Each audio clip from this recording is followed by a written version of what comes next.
Hello viewers, welcome to Bharati's creative gardening and cooking 5460. ఈరోజు అమ్మమ్మల కాలం నాటి బెండకాయ అంటు పులుసు నేర్చుకుందాం. ఇట్లా బెండకాయ ముక్కల్ని పెద్ద ముక్కలుగా కట్ చేసి పెట్టుకోవాలన్నమాట. బాణల్లో కొంచెం నూనె వేసుకుని ఒక గిన్నెలో ఒక చెంచా చాలా ఎక్కువ అవసరంగా అందులో ఆవాలు, మినపప్పు, 2 మెంతులు, ఎండుమిర్చి, పచ్చిమిర్చి, సాల్ట్ వేసుకుని ఈ బెండకాయ ముక్కలు కూడా వేసుకుని ఓరగా కొంచెం నీళ్లు జల్లుకొని మగ్గబెట్టుకోవాలి. పొయ్యి సిమ్లోనే ఉండాలి. బెండకాయలు తింటే మంచి తెలివితేటలు వస్తాయని పూర్వం ఎక్కువ బెండకాయ కూర తినండి అని అంటూ ఉండేవాళ్ళు కదా. ఈ పులుసు కూడా పూర్వకాలం అన్నమాట. చాలా బాగుంటుంది. ఇంట్లో ఏం పదార్థాలు లేనప్పుడు దబుక్కన బెండకాయలనే కాదు, వేరే కూరగాయలు కూడా వేసుకొని పెట్టుకోవచ్చు. చాలా రుచిగా ఉంటుంది. 2-3 రోజులు కూడా వేసుకోవచ్చు అన్నమాట.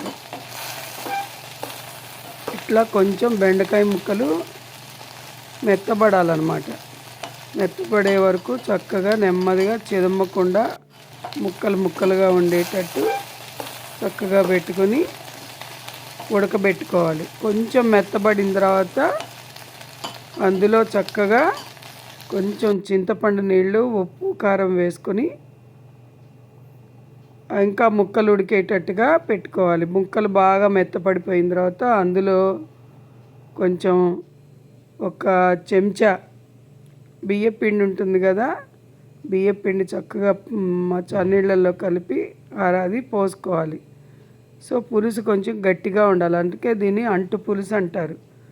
ఎందుకంటే చేతులకు అంటుకుంటూ ఉంటుంది కదా, చక్కగా కలుపుకోవడానికి కూడా బాగుంటుంది. మర్నాడికి కూడా రుచి చాలా బాగుంటుంది. సో నా పెద్ద వీడియోస్ కూడా తప్పకుండా చూసి నన్ను ఎంకరేజ్ చేయండి. సబ్స్క్రైబ్ చేసుకోండి. మీ ఫ్రెండ్స్కి, రిలేటివ్స్కి కూడా చెప్పండి. ఇటువంటి పాతకాలం వంటలు ముందర చాలా పెడతాను. ఛానల్ లైక్ చేసి సబ్స్క్రైబ్ చేసుకోండి.